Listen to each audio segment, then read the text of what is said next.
Bueno, ya comienzan a conectarse nuestros buenos amigos foristas a través de mi página Andrew Álvarez Chardón, página oficial. Gracias por estar con nosotros. Hoy, como verán, estamos acá, como verán, una vez más aquí en Vaca Brava, nuestra transmisión en vivo de los lunes, acá en la cava de Vaca Brava, en Dijal, de la última frontera. Este es nuestro segmento donde hablamos de asuntos y temas que están, como siempre, más allá de lo aparente y saliendo un poco, ¿no?, de la rutina de la discusión continua de los temas de política internacional, situaciones obviamente ambientales y otras cosas que nos llevan a pensar, ¿no?, de todo lo que ocurre aquí ahora en nuestro mundo a través de las diferentes plataformas donde presentamos nuestras exposiciones y también junto a nuestros colaboradores. Gracias una vez más. Hoy acá celebrando el 26 de mayo, día en que se recuerda a los caídos en guerra, así que es un día donde muchos de nuestros familiares y conocidos que perdieron la vida en alguna batalla, en algún frente de guerra en el mundo, pues hoy se da este día de la recordación en los Estados Unidos y en Puerto Rico.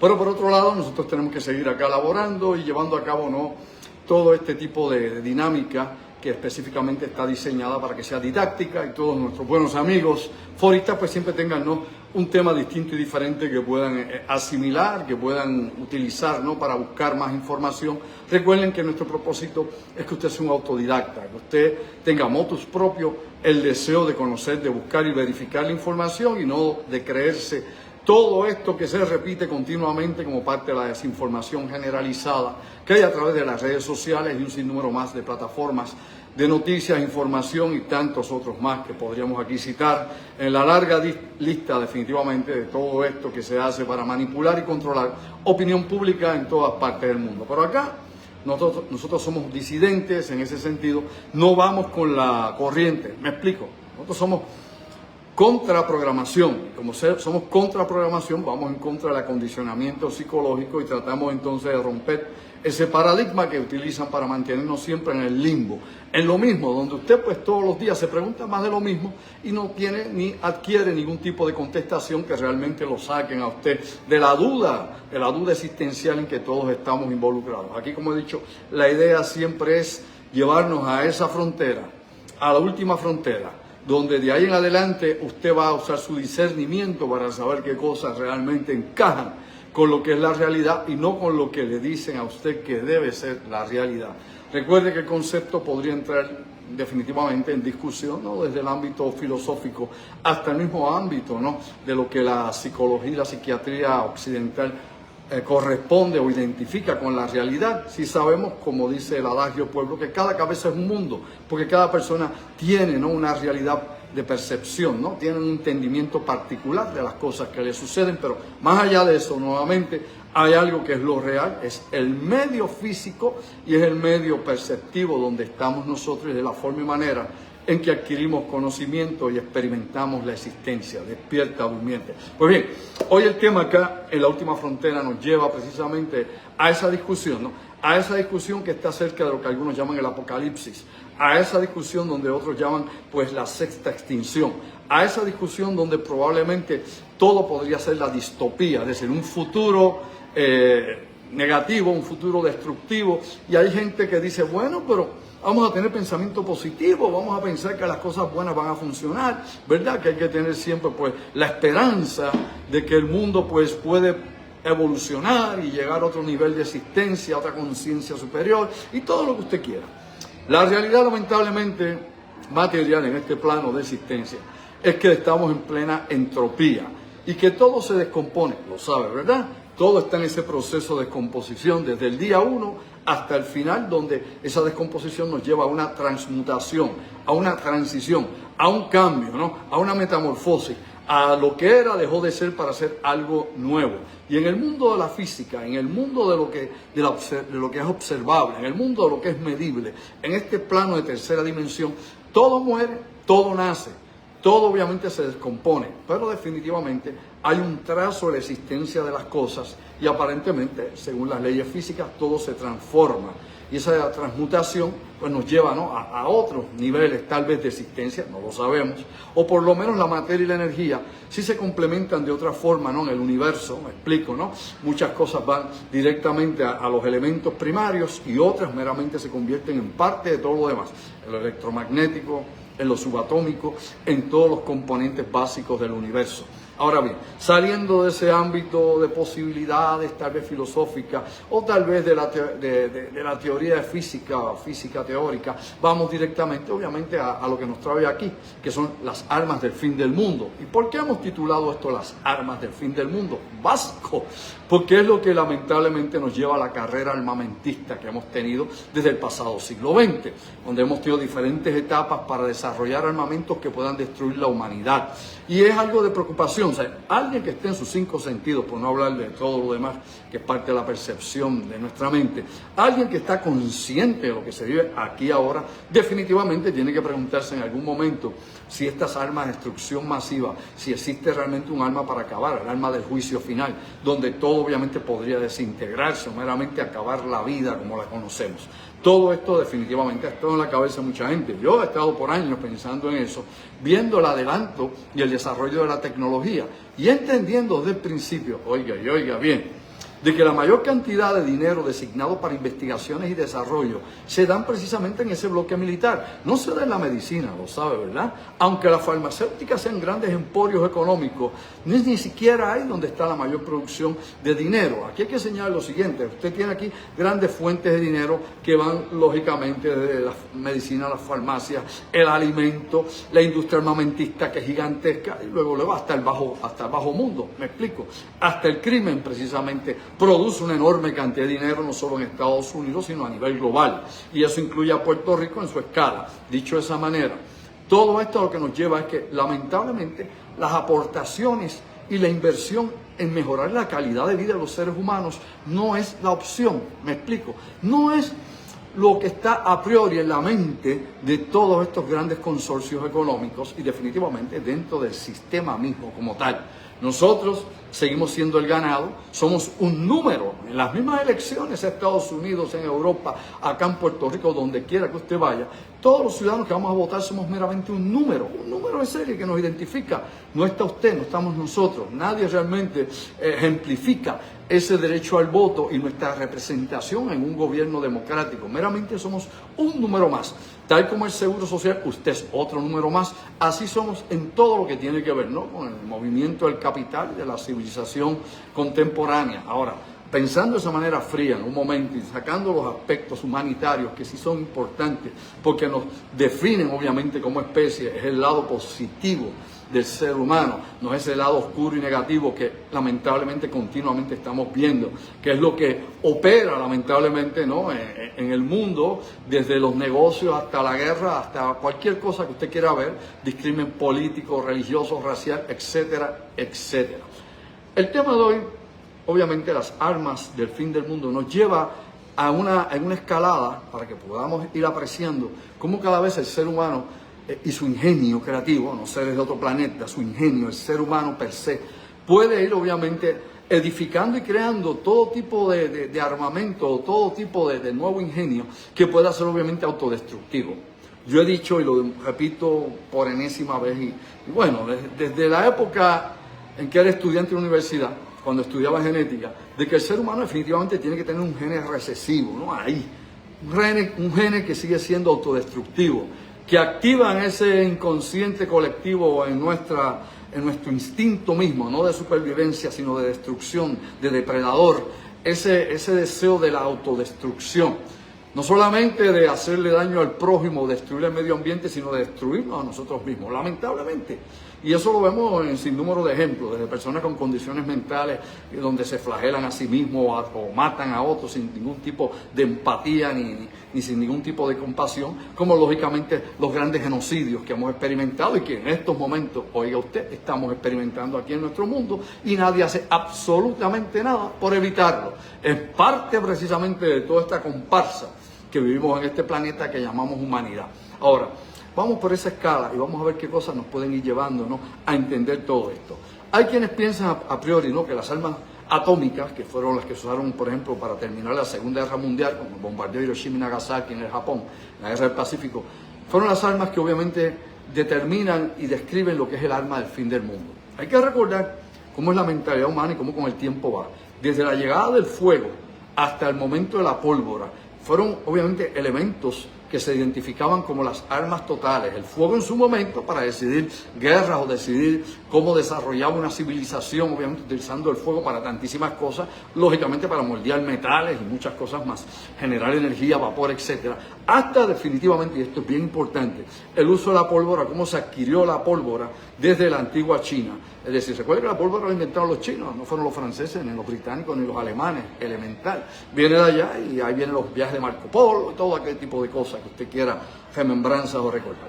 Ahora bien, las armas desde este punto de vista, después de la pólvora y la llegada para usarse en las guerras, y luego la creación de la dinamita también, que se unió a todo este complejo de químicos que empezaron a usarse para decidir las armas. Ya no era metal, hierro, ya no era quien tenía acero, vis a vis, por ejemplo, quien tiene un arma de cobre o de bronce. Así que ya íbamos a utilizar otro tipo de armamentos con más alcance, ¿no? Con la capacidad de poder destruir a distancia a nuestro enemigo, que ya no fuera la lucha cuerpo a cuerpo, ¿no? Qué sé yo, infantería, caballería, ya teníamos arcos y flechas, pero obviamente era la cuestión de pelear cuerpo a cuerpo y quién decidía, quién ganaba, quién más número de soldados tuviese y las mejores estrategias en ese movimiento. O sea, esto es un pensamiento importante porque hay que entender cómo es que ha ido evolucionando la mente, específicamente el ser humano, no solo la mente creativa o la mente inteligente o la mente científica o el desarrollo de sociedades y culturas, sino la mente bélica del ser humano, ese rostro oculto de nuestra mente, ese otro aspecto nuestro que está ahí. Le guste a usted o no, usted lo tiene igual que un bárbaro, un salvaje, que un vikingo, lo tiene. Claro, la civilización sirve para domesticar al ser humano. Las leyes sirven para regular, ¿no? Para controlar al ser humano. Y todos los aparatos del sistema para restringir esa libertad extrema que no se convierte en libertinaje, obvio. Ahora, entendido eso, como fundamento lo que voy a plantear, hay una carrera armamentista por ver quién controla, quién domina y lamentablemente al final de cuentas quién destruye. Si no se quisiera destruir el ser humano a sí mismo, no crearía armas que tuviesen esta capacidad. Lógicamente, concentraría en tener los suficientes recursos para poder controlar a sus enemigos o sus opositores, los que sean, la competencia. Pero no destruirlos totalmente o no solo eso, sino llevarnos a todos a esa destrucción colectiva. Y eso es bien importante que lo entendamos. En la Primera Guerra Mundial, por ejemplo, el arma de destrucción masiva no era la pólvora, ni era el cañón, ni la artillería, eran las armas químicas, ¿no? Que se usaron en la Primera Guerra Mundial, se usaron en la guerra de trincheras, ¿no? Y se había utilizado inclusive en África, los españoles los habían usado en el Morocco, contra los que se habían levantado allí tratando de tomar el territorio que todavía estaba bajo control de España. Y lo hemos visto en sinnúmero de ocasiones, incluso en el tiempo atrás, ¿no? Pretórico, vamos al pasado. Los mismos, por ejemplo, romanos usaron armas químicas, claro que sí, usaron armas biológicas también. Los romanos utilizaban, por ejemplo, contaminaban aguas, envenenaban agua. Cuando sitiaban una ciudad, la especialidad del ejército romano, sus legiones, era sitiar ciudades. Eran expertos en la materia, tenían todo tipo de equipamiento y armamento, sino que también contaminaban las aguas para que enfermara o envenenara a los que estaban dentro de la ciudad, los que estaban sitiados, ¿no? Usted recuerda, por ejemplo, el llamado fuego griego, ¿no? Este fuego que era como el napalm, tal vez era otra cosa, pero tenía efectos como el napalm, no lo apagaba el agua, ¿no? Y lo utilizaban, por ejemplo, para destruir los barcos que estaban en combate, porque querían llegar, por ejemplo, a Siracusa, a cualquier otra región que quisieran invadir, pues usaban lo que llamaban ese fuego griego, que al día de hoy no se sabe con exactitud cuál era, ¿no? La combinación química que usaron en aquel entonces, ¿no? Que conocía Alquímedes, que conocían todos ellos, pero bueno, a lo que vamos con esto, que en la Primera Guerra Mundial esas armas químicas eran las armas de destrucción masiva, eran las armas del fin del mundo, las más crueles, las más determinantes. Y se empezó obviamente a ver, ¿no?, el término destrucción masiva utilizando como ejemplo armas químicas. Con el tiempo y durante la Segunda Guerra Mundial, inmediatamente los japoneses empezaron a experimentar con las armas biológicas, lo saben, ¿verdad? Y empezaron a experimentar en Manchuria, empezaron a experimentar en Corea, empezaron a utilizar prisioneros de guerra, empezaron a utilizar a los chinos, a los coreanos, a los británicos, a los australianos, inclusive a los estadounidenses que habían capturado durante la Guerra del Pacífico y los llevaban a campos de concentración donde hacían experimentos médicos, específicamente, de hecho hacían necropsias con la persona viva para ver cómo el cuerpo reaccionaba. Cuando uno ve lo que hicieron los japoneses, ¿no?, en esa experimentación militar, ¿no?, estudiando el cuerpo y ver cómo podrías destruir el cuerpo humano más eficientemente utilizando patógenos, microbios, virus, lo que fuese, fuese infecciones de alguna clase, tenías obviamente también que recordar lo que hacía el ángel de la muerte, los campos de concentración alemanes, de los nazis, ¿no? Cuando la SS tenía estos campos de concentración y donde Mendel, el ángel de la muerte, hacía experimentos similares con los judíos y con los gitanos y con cualquier otra minoría étnica que creyese la Alemania nazi que fueran inferiores, y los metían en los campos de concentración y hacían experimentos médicos. Así que obviamente hay un trasfondo histórico de todo esto, siempre buscando cómo tener el mejor recurso para poder exterminar a tu oponente, es decir, lógicamente matar seres humanos, elemental. Ahora bien, estas cosas nos tienen que poner a pensar en unos páramos aún más adelante y en unas fronteras aún más en el futuro.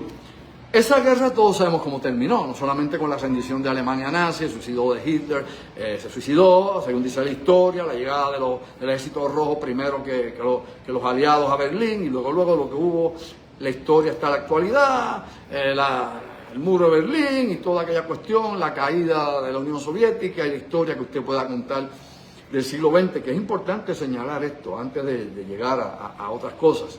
Es precisamente en ese final de la Segunda Guerra Mundial donde aparecen las armas atómicas. Y ahí pues se convirtió obviamente eso en el síndrome nuclear. Las armas atómicas fueron vistas entonces como el arma del fin del mundo, es decir, las armas de juicio final. Y en ese momento pues fue un impacto para todo el planeta, porque nadie conocía del poder del átomo desde ese punto de vista, ¿no? De poder hacer fusión nuclear o hacer fisión, en este caso fisión original, y luego la fusión nuclear más adelante con la bomba H. Esto en ese momento paralizó al mundo. Lógicamente las grandes potencias y las que estaban en rivalidad, la Unión Soviética y Estados Unidos, tenían su carrera armamentista. Los soviéticos logran obviamente espiar lo suficiente y logran sacar la información, robar la información de los Estados Unidos, ¿no? de sus archivos nucleares y de sus secretos militares, y comienzan su desarrollo de arma nuclear, logrando su primera explosión atómica en Rusia, poniendo y nivelando en ese momento el mundo ya con no una sola potencia, sino dos potencias nucleares. Esa es la aportación en armas de destrucción masiva que hace la Segunda Guerra Mundial. Pero luego de la Segunda Guerra Mundial no va a hablar de Corea ni hablar de Vietnam, que Vietnam fue un laboratorio para armas químicas y de otra índole. Fue una cosa, ¿qué diría yo?, dantesca lo que ocurrió en Vietnam con todo tipo de proyectos secretos que allí se llevó a cabo. Y tampoco vamos a mencionar la guerra de Corea por el momento, pero sí hay que ver en ese between wars, de grandes guerras, entre las dos guerras, la Guerra Fría, y cómo la Guerra Fría impulsó el desarrollo de armamentos que usted ni tiene idea, ni ha sabido, ni sabrá nunca. Al igual que yo, hay cosas que están más allá de lo que podemos en estos momentos recuperar a través de documentación que se haya liberado, a través de peticiones legales, el acta de libre información o cualquier cosa que uno quiera gestionar.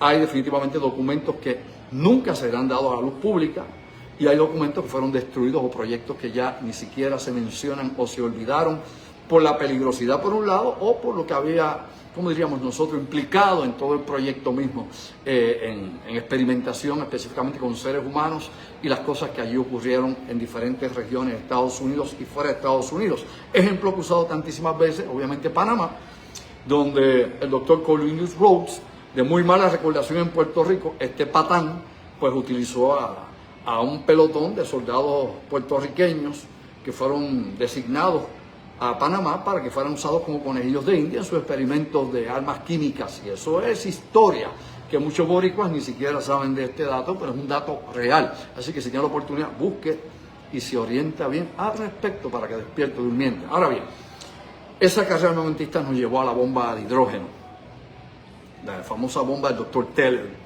El doctor Teller fue parte también del grupo que estuvo en el proyecto Manhattan con Oppenheimer y toda esta gente. Y recuerde que todo ese proyecto Manhattan y la construcción de la bomba atómica surgió de una carta que mandó precisamente al presidente Roosevelt, Albert Einstein, que le escribió una carta a Roosevelt indicando lo que se podía hacer con el átomo, etcétera, etcétera. Y por eso Einstein siempre se sintió como afectado en alguna medida de haber sido parte de lo que impulsó. Él no creó la bomba atómica, él no trabajó en nada de eso, pero obviamente empujó la idea en un momento dado, debido a que él era judío y lo que estaba pasando en la Alemania nazi con los judíos y en toda Europa, básico. Ahora bien, esos años de la Guerra Fría obviamente abrió un enorme abanico de experimentación con armas que podrían destruirnos a todos y podrían acabar con toda la vida en este planeta. Sí, armas con esa capacidad.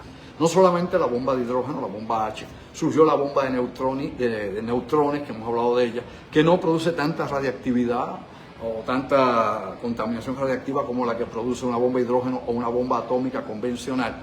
Surgió de ahí también la idea de crear la bomba de cobalto, un arma que es todo lo contrario, que contamina más que ninguna otra arma de uso radiológico o de explosión nuclear. La bomba de cobalto pues tendría o crearía de utilizarse, ¿no?, un poder de contaminación descomunal.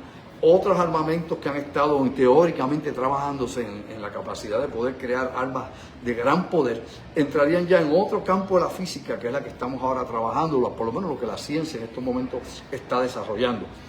Hay un arma que se llama la bomba de antimateria. Teórica, esto es teoría, hipotético, teórico en el sentido de que es teórico porque ya se ha experimentado con partículas antimateria, ¿no?, en infinidad de ocasiones, y ver qué uso podría tener la antimateria en el futuro. Y se ha tratado de localizar antimateria en el espacio también. O sea, todas estas cosas están ahí. Es importante que todos sepamos eso. Hay gente que dice, ¿para qué yo quiero oír de esto? Pues bueno, si no quiero oír de esto, váyase a pasear para la playa. Aquí lo importante es que todas estas cosas están sobre la mesa, en discusión, en planos, en propuestas de investigación, en desarrollo científico y buscando la forma tecnológica de utilizarlo. Teóricamente, los físicos saben que un arma antimateria tiene más poder que un arma nuclear. Que cualquier arma nuclear que podríamos construir, cualquier bomba H, ningún arma o todas las armas nucleares juntas no tendrían lo que un arma de antimateria podría producir. Es un pequeño objeto de este tamaño. No necesita usted una bomba de una tonelada, de 500 libras y nada de eso, que es lo que necesitamos ahora para nuestras armas nucleares y atómicas. Meramente un pequeño receptáculo con la antimateria. Y teóricamente hablando, desde el punto de vista de estos físicos teóricos, podría definitivamente crearse ese armamento, y ese armamento sería mucho más destructivo, su explosión sería más descomunal, produciría obviamente energía de rayos gamma, pero dejaría un mínimo de radiactividad. ¿Me explico? No habrían obviamente estas partículas descompuestas que se producen, o elementos radiactivos descompuestos que son los que producen la contaminación por meses, años o siglos, sino que meramente la emisión de rayos gamma intensa, ¿no?, la descomposición de materia antimateria aniquilándose, y luego que con un sector X, mucho más alcance de cualquier explosión nuclear. Esa zona, una vez cesó la explosión, terminó el evento, pues no quedaría con la radiactividad de fondo o la contaminación que producen las explosiones que conocemos de armas nucleares. Obviamente es una gran tentación para los militares, porque podrían bombardear, destruir enormes zonas y no dejarlas contaminadas, lo que serviría para una conquista posterior. Este proyecto de armas de antimateria también está casado con un proyecto de tener reactores de antimateria para tener viajes espaciales. Me explico una vez más. Esto es parte del Space Force, que tanto Estados Unidos como otros países, China y Rusia, tienen obviamente en ideas. Ninguno de ellos tiene a este momento, gracias a Dios, la tecnología en sus manos, ¿no?, la capacidad de crear un arma obviamente de antimateria. ¿Por qué se sabe? Porque todos los experimentos que se hacen a nivel de aceleradores de partículas o colisionador, por ejemplo, de drones o cualquier otro tipo de generador de ese tamaño o de ese poder, ninguno de ellos todavía se ha utilizado para producir antimateria que pueda ser atrapada. ¿Me explico? Es que tiene que obviamente atrapar esa antimateria y que se pueda mantener concentrada en un lugar específico para poder hacer todas las demás cosas o desarrollar tecnología afín para entonces poder utilizarla de la manera que usted quiera, propulsores espaciales o armamentos o bombas. Esta arma antimateria obviamente pertenece ya a la guerra espacial, no a la guerra en tierra. O sea, en el planeta Tierra pues sería una locura usar este tipo de armamento. Claro, usar armas nucleares también es una locura, obvio. Lo que pasa es que la magnitud de la explosión de una bomba antimateria sería mucho más peligrosa y mucho más destructiva, y no sabemos hasta dónde podría llegar. Recuerde usted, haga memoria, verifique. Recuerde usted que cuando se probaron la primera explosión allá en Nuevo México, en Trinity, que se explotó la primera bomba atómica, ni Oppenheimer, que dirigía el proyecto Manhattan, ni ninguno de los científicos que habían allí, ninguno, ni siquiera Fermi, ninguno, ni Einstein, ni que usted quiera buscar, ningún físico sabía lo que iba a ocurrir.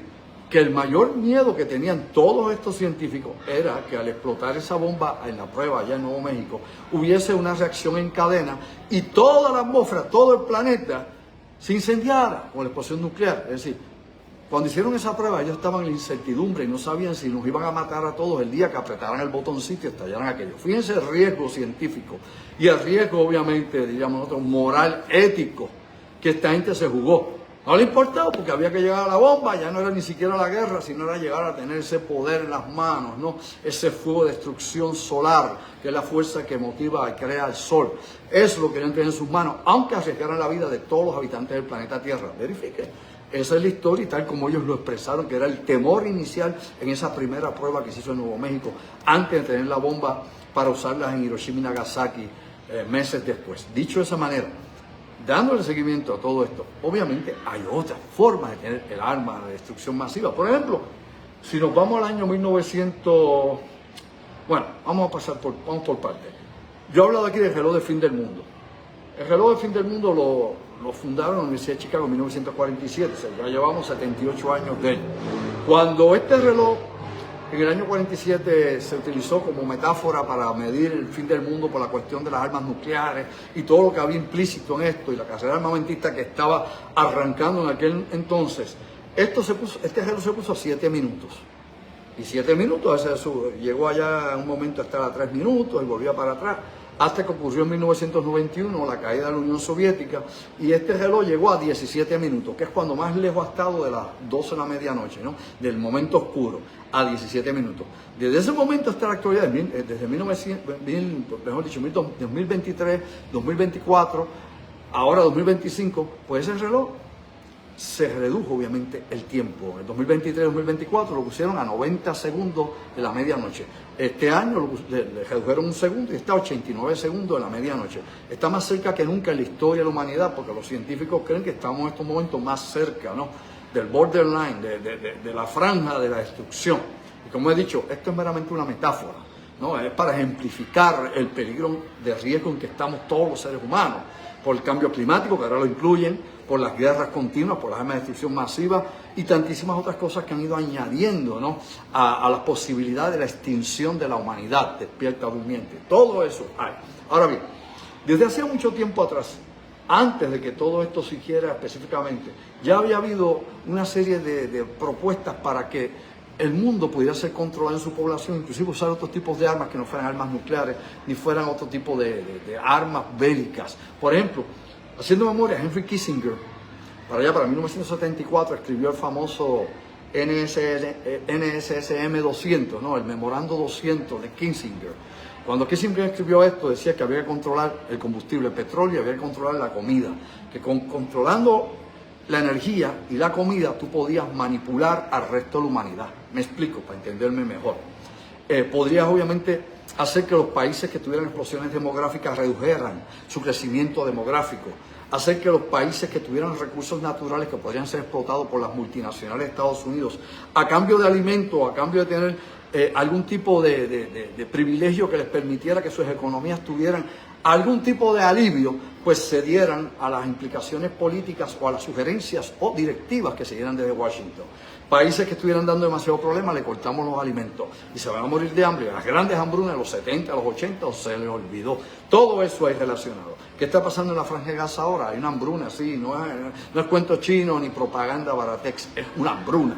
Y que lo sabe muy bien el Estado sionista de Israel, porque mantiene la hambruna, el corte de energía y de agua, porque es lo mismo que Henry Kissinger, que era judío también, que su familia había estado en los campos de concentración nazi, toda la historia que usted quiera buscar, que fue un graduado de Harvard también, una mente brillante, que hasta los otros días de su muerte, pues a los 99 años básicamente, pues obviamente Henry Kissinger tenía esa capacidad, ¿no?, enorme de entendimiento de lo que llamaba él política real.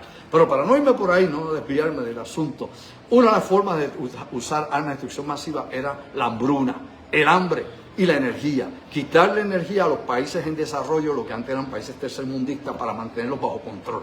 Eso es lo que habla, y busque, léalo, busque YouTube, busque Google, haga lo que quiera, busque obviamente el NSSM 200, ¿no? El memorando 200 de Henry Kissinger, para que usted entienda lo que él estaba diciendo a Nixon y todo lo que había aquí implicado. Ahora bien, dicho eso, obviamente nos enfrentamos a algo peor. Y aquí pues tendríamos que buscar otras fuentes que nos indican otras armas que podrían ser más devastadoras que las armas nucleares, que las armas atómicas, incluso que la misma bomba de antimateria. Y no estoy hablando ahora de las armas de plasma, no estoy hablando del HAARP, no estoy hablando de las emisiones de microondas con la distorsión neural que puede producir locura colectiva. Estas son armas obviamente secretas, son las que hemos hablado, ¿no? Las silent weapons que desarrolla DARPA, inclusive NASA, para usar de control mental, que la televisión y la radio fueron los primeros inicios del control de masas, utilizando, ¿no?, propaganda y otros medios. En un momento la radio, luego la televisión con más alcance inclusive, porque también entraba no solo por los oídos, entraba por los ojos, y actualmente las redes sociales por donde se controla y manipula a la gente como usted no tiene una idea, y donde todos de alguna forma o manera somos manipulados o controlados. En el tiempo que me queda, obviamente hay que llegar ya a esta etapa, ¿no? Y hay que señalar, obviamente, la guerra de la inteligencia artificial. Ahí hemos llegado a un parámetro donde definitivamente ya se va del alcance del creador, ¿no?, de su propio creador. Recuerde algo, el alma del fin del mundo es cualquier cosa que esté fuera de la comprensión y del control del ser humano, ¿no? La tecnología actualmente sigue exponencialmente avanzando a tal nivel que la mayor parte de los seres humanos, básicamente el 95-96% de los seres humanos no la conoce, no la puede controlar. ¿Lo sabía? Estúdielo. Es así. Todos esos avances tecnológicos que usted escucha, usted no sabe ni cómo empiezan, ni cómo terminan, ni cómo se usan, ni nada. La mayor parte de esas cosas, se descubrió esto, y esto nuevo, tenemos otro. Es muy poca la gente que controla esa tecnología, inclusive los que la diseñan por etapas, por partes. Y no es hasta el final donde hay que ver entonces cómo se puede implementar, de qué forma, y eso pasan años de prueba y estudio para ver cómo se implementa. A lo que quiero ir con esto es que la tecnología fuera de nuestro control se convierte en ciencia sin conciencia. Y he dicho anteriormente y repito una vez más, ciencia sin conciencia es locura, punto. Y aquí hemos llegado a un momento donde la tecnología sobrepasa nuestras expectativas y sobre todo nuestras capacidades de conocerla, controlarla y utilizarla. La mayor parte de la tecnología es desconocida, como he dicho, para el 96% de la humanidad. Hay un por ciento, 4, 3% que la controla por segmentos porque no la puede controlar toda. Por ende, ahora desarrollamos unos algoritmos, ahora desarrollamos un programa que se llama inteligencia artificial con muchas variantes hasta el conocimiento profundo, y se supone que esta inteligencia artificial pueda trabajar con el colectivo de tecnología creada. ¿Lo entendió? Despertó durmiente. Wake up. ¿Qué está esperando? Vamos a entenderlo. Simple.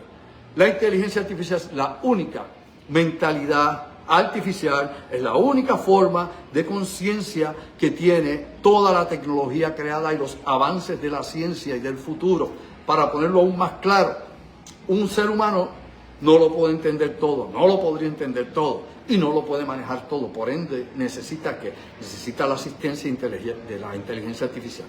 Por eso, las mentes más brillantes del planeta hace tiempo vienen alertando sobre el peligro de la inteligencia artificial. Primero, de lo que hemos hablado aquí muchas veces, que es la singularidad, que es la toma de conciencia de la misma inteligencia artificial. Me explico. Decía Descartes, pienso, luego soy. ¿Se acuerda de eso? Es un axioma filosófico. Descartes, filósofo alemán, pienso, luego sé, René Descartes. Ahora, obviamente, la inteligencia artificial, cuando piense y se reconozca, se identificará a sí misma como un ente, ya no como una herramienta del ser humano, que es lo que han alertado todos los que saben sobre este asunto de verdad. No todos los que leen o creen saber lo que no saben, los que realmente diseñan y trabajan con esto y todo el tiempo nos han estado diciendo, hay que tener algún tipo de control sobre ella, hay que tener regulaciones, hay que tener leyes, hay que ver de qué forma, tal como controlamos a la población con las leyes, las regulaciones, etcétera, hay que tener un control sobre esta tecnología que tiene la capacidad de aprender más rápido que nosotros, de implementar más rápido que nosotros, tomar decisiones más rápido que nosotros y poder ejecutar más rápido que todos nosotros. Así que, de acuerdo a cómo sigue evolucionando la inteligencia artificial, nos expone definitivamente a más peligro. Pero es esta precisamente la única que puede controlar todos los avances tecnológicos.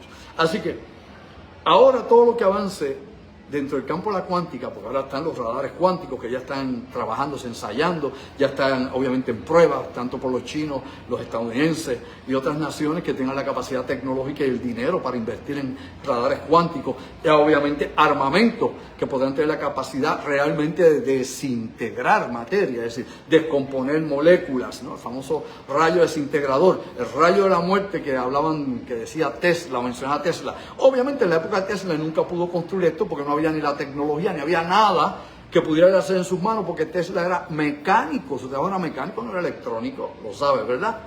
Ni tampoco era nuclear, lo sabes, ¿verdad?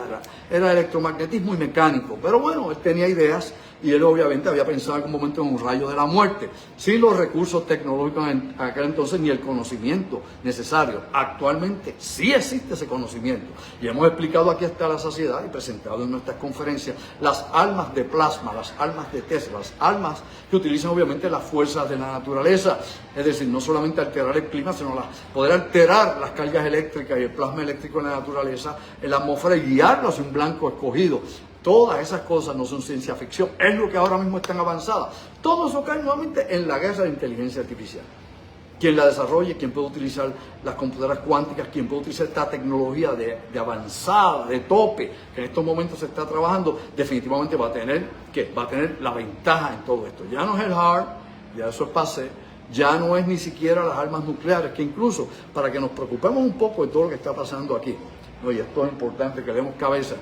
Fíjense cómo está en la mentalidad de mucha gente, como Dmitry Medvedev allá, este expresidente y ex primer ministro de Rusia, que ahora está en el comité de seguridad ruso, es el subsecretario de ese comité, donde Dmitry Medvedev ha dicho tantas veces que hay que usar las armas tácticas allá, dispararle armas atómicas contra Ucrania y que eso debe ser la prioridad, inclusive contra Europa, y lo ha dicho una vez, y él fue primer ministro ruso, fue presidente ruso y ahora está segundo en ese comité de seguridad militar que tiene la Federación Rusa. Pero entonces usted tiene por el otro lado el congresista Randy Fine del Partido Republicano, que dice que hay que meterle 2 bombas nucleares a Gaza para acabar con toda la gente ahí y se acabe esto. Imagínense, un republicano en el Congreso de Estados Unidos. Esa es su sugerencia inteligente.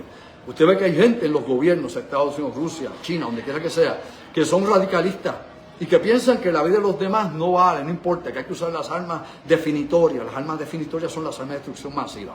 Si este poder llega a las manos de los militares, la bomba, por ejemplo, de antimateria, ¿no? Las armas de plasma desarrolladas, la inteligencia artificial y las armas moleculares, estamos perdidos, se acabó esto. Es el HARP, que fue un intento para una serie de proyectos particulares de la defensa, como han sido, ¿no?, las armas que sí tenemos, como la bomba de neutrones, que se usó para destruir tanques, para acabar con la infantería blindada de los soviéticos en la década de los 80 y 90. Está obviamente la bomba de hidrógeno, que hemos hablado tantas veces de ella, o cualquier otra de estas armas que fueron creadas precisamente para destruir blancos fijos en un lugar específico y crear la mayor destrucción posible y rápida. Pero ahora hablamos de armas que pueden destruirlo todo. La inteligencia artificial tiene la capacidad de poderlo destruir todo, lo sabía, no solo por dirigir estas armas, como han estado las películas de ciencia ficción, de dirigir los misiles y todo esto, de lo que tantas veces hemos visto en alguna película, novela o algún documental, sino porque tiene la capacidad inclusive de afectar que la producción eléctrica, la producción química, la producción de refinerías, poderlo controlar todo, lo económico, y puede bloquearlo todo y paralizar un país o paralizar todo el bendito planeta. ¿Lo entendemos? Eso no es ciencia ficción. Eso los que saben sobre ese asunto, los que conocen la materia en particular, lo entienden y saben que son los peligros que hay. Tal como un virus se puede extender no solamente de ser humano en ser humano, y que es una pandemia, hay virus que se extienden por las redes sociales, todos lo sabemos. Usted compra un antivirus para su computadora y aún así hay que estar poniéndolo al día, update. De la misma manera, definitivamente la inteligencia artificial, como han presentado desde novelas de ciencia ficción, como he dicho, hasta la especulación científica sobre este asunto, pues nos dicen el peligro que hay en todo esto. Cómo crear obviamente, ¿no?, los muros para que esto no pueda pasar, ¿no? Cómo crear obviamente las restricciones para que esto se pueda controlar. Y en ese desarrollo, esa carrera armamentista que hay en estos momentos, por tener armamentos más destructivos todavía, estas cosas nos podrían llevar a la destrucción, a la distopía del futuro, al aniquilamiento. Y no es una exageración. Son preocupaciones que hay que tener. Más allá de pensar que medito, uso el mantra Om o vibro positivo, todo lo que yo pueda hacer aquí, meditar con usted acá, no va a evitar que esto ocurra. Lo sabe, ¿verdad? No va a evitar que esto ocurra. Está fuera de su alcance y del mío. La mejor voluntad que yo pueda tener o haya tenido la Madre Teresa, o quien usted quiera buscar aquí, no puede evitar que eso ocurra. Ni el Papa, ni nadie sobre la faz de la tierra puede evitar que esto ocurra. ¿Por qué? Porque está ocurriendo. Elemental es lo que está pasando ahora. Hay que ponernos al día y hay que prepararse mental, espiritual y físicamente a lo que venga, y sobre todo saber cómo reaccionar en el momento en que las cosas puedan pasar, aunque no estén bajo nuestro control. Usted no puede controlar el mundo que le rodea, usted solo puede controlar sus emociones y el medio más o menos que usted pueda tener o definir. Así que eso es parte de la preparación de un prepper, es parte de lo que hay que hacer. Bueno, mis amigos, los dejo hasta aquí. Esto es para ponerlos a pensar todo. Esto no es para cortarse venas ni el fin del mundo es mañana, es para uno pensar en algo que es real, que está ahí y que puede definir el futuro o meramente extinguir el futuro. Despierta durmiente. Nos vemos el miércoles allá empezando Voz Alta a las 7:30 de la noche. Acá los dejo una vez más. Gracias como siempre. Denle un like a esto. Compartan el contenido. Nos ayudan a que esto se pueda obviamente repartir a través de las redes sociales para que la gente vea distinto y diferente otro ángulo de la discusión y no hablando lo mismo todos los días. No hablando de la politiquería y hablando de la misma tontería. Que si las motoras, que si lo otro, que si aquel. Hombre, no. Vamos a ser inteligentes, que es bueno y es lo que necesitamos, gente pensante para cambiar este mundo hacia un mejor mundo para toda la humanidad. Gracias una vez más. Los veo el miércoles y el viernes con el ingeniero Orlando Pla a las 8 de la noche en La Otra Realidad. Sayonara. Pero antes de irme, mi madre, si yo no lo digo, recuerde que estamos el 14, oiga bien, el 14 de junio, sábado 14 de junio, estamos allá, ¿dónde?